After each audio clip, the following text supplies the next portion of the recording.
देख, यह देख भुजा का बल अताह, तू चले बेड़ियां तोड़ कहीं रोकेगा तुझको कौन यहाँ।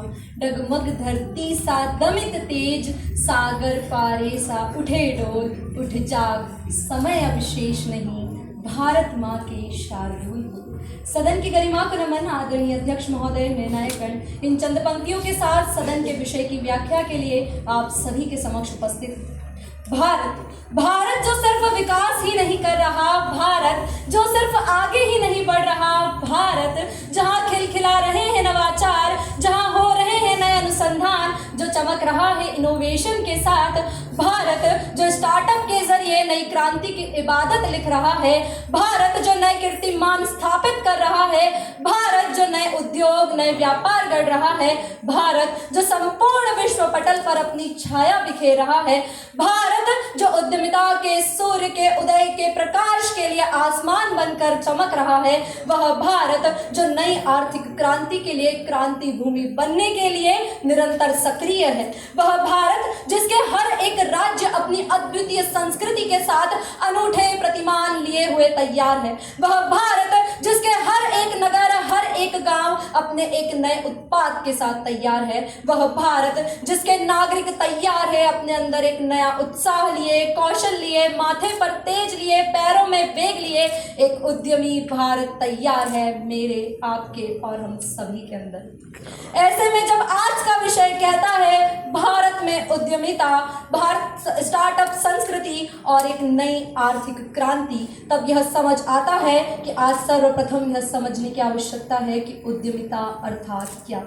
उद्यमिता जो मुख्य रूप से उद्यम शब्द से आया, जिसका तात्पर्य है मेहनत करना अर्थात जोखिम उठाना। हमारी संस्कृति में भी लिखा है उद्यमेन ही सिद्ध्यन्ति कार्याणि न मनोरथे, अर्थात बिना उद्यम के बिना मेहनत के कोई भी कार्य संभव नहीं।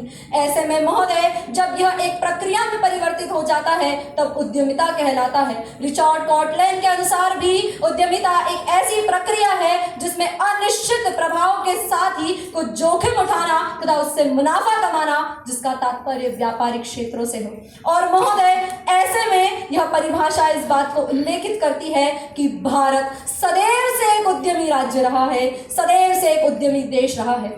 महोदय राजेंद्र प्रसाद ने एक बार कहा था कि भारत कृषि प्रधान देश हो सकता है लेकिन वह हमेशा उद्यमी देश रहा है।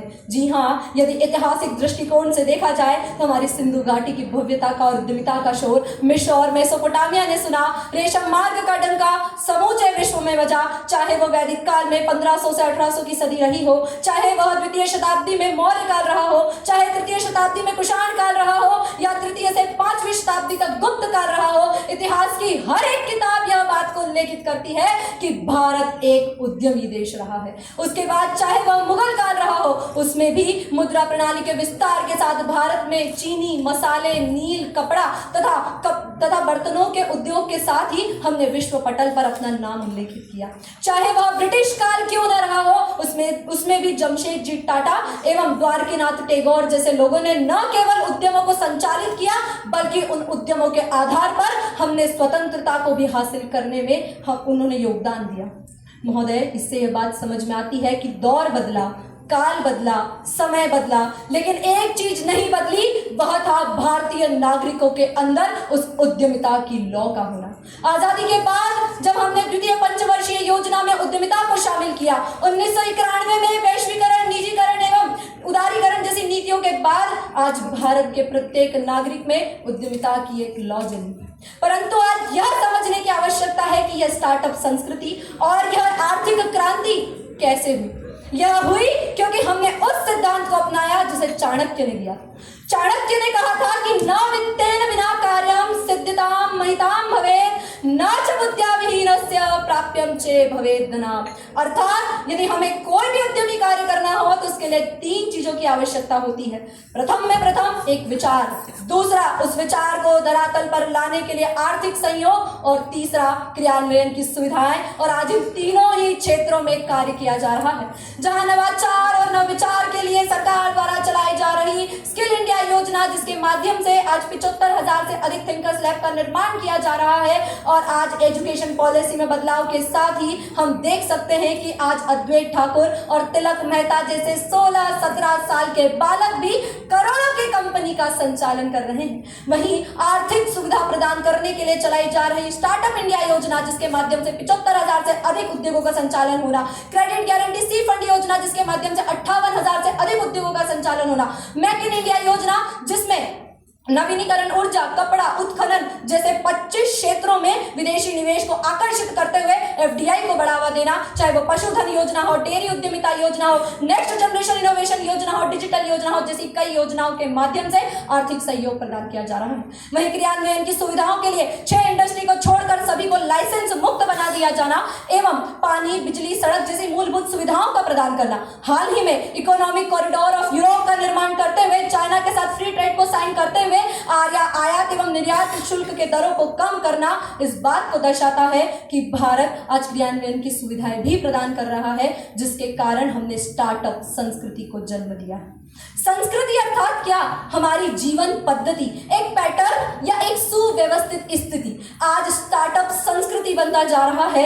महोदय, इसे उदाहरण से समझिएगा।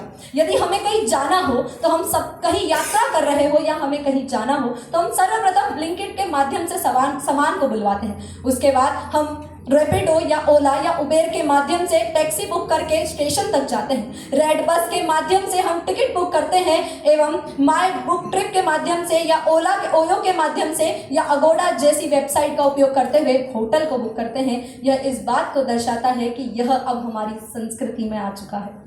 आंकड़े भी इस बात को उल्लेखित करते हैं कि जहां भारत में 1.4 लाख रजिस्टर्ड स्टार्टअप हो चुके हैं, जिसके साथ आज भारत विश्व का तीसरा सबसे बड़ा स्टार्टअप हब बना, वहीं वर्तमान आंकड़े यह भी बताते हैं कि इसमें 12 से 15% तक की हर वर्ष वृद्धि देखी जा रही है। आज महिलाओं के उद्यमों में 14% की वृद्धि देखी गई। 7 गुना एवं 9 गुना विदेशी एवं हमने प्राकृतिक फंडिंग को बढ़ावा दिया है। वहीं आज इस बात को भी नजरअंदाज नहीं किया जा सकता कि हमने यूपीआई में 18.4 लाख ट्रिलियन तक पहुंचने का साहस दिखाया है। आज आते हैं हम शब्द क्रांति पर।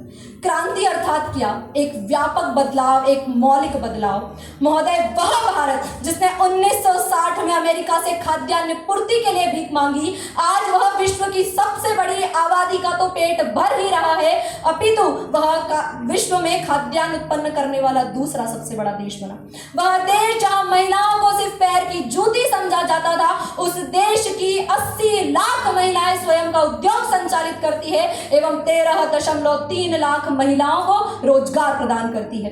वह देश जहां किन्नरों को सिर्फ गाली समझा जाता था, उस देश में 700 किन्नर स्वयं का उद्योग संचालित करते हैं। वह देश जहां एक सूर्य का निर्माण नहीं होता था, उस देश में आज चांद की पूजा में उपयोग होने वाली अगरबत्ती से लेकर चांद पर जाने वाली मिसाइल तक का निर्माण होता है। वह देश महोदय जहां आज हम रशिया से केवल अपनी सुरक्षा के चीजों को बुलाते थे, आज वहीं हम ब्रह्मोस जैसी मिसाइलों को इंडोनेशिया एवं फिलीपींस को निर्यात करते हैं। तब हमें समझने की आवश्यकता है कि इसे क्रांति कहते हैं। परंतु कमी है। कमी इस बात में है कि आज हम अपने कर्तव्य का निर्वहन नहीं कर रहे।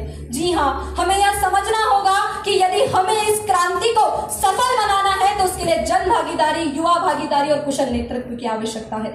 यदि हम कोई भी सामान खरीदने से पहले उस पर मेक इन इंडिया का टैग चेक करें, यदि हम खिलौने चाइना से न खरीदकर चन्नपट्टनम से खरीदे, यदि हमारे घर चाइना के दियों से नहीं मिट्टी के दियों से सजे हुए हो, तब होगी असल में एक क्रांति। आज मैं अपने कर्तव्य का निर्वहन करते हुए कहती हूँ कि निज नीति का अवलंबन पहचान शुद्ध प्रहार को, हे कृष्ण का उपदेश गूंजा दे गांडीव की टंकार को, हे भारत चादर ओढ़ कर सोया रहेगा कब तलक, तो उठ जरा निज शौर्य का परिचय करा संसार को। शौर्यता मात्र सत्य प्रदर्शन में है, सत्य मात्र इतना है कि भारत युवा शक्ति के आधार पर पुनः विश्व गुरु बन सकता है, इस क्रांति को सफल बना सकता है। स्वामी विवेकानंद ने एक बार कहा था कि यदि मुझे देश के 100 युवा दे दो तो मैं देश की दशा और दिशा दोनों बदल सकता हूं। तो महोदय, हम तो 125 करोड़ हैं।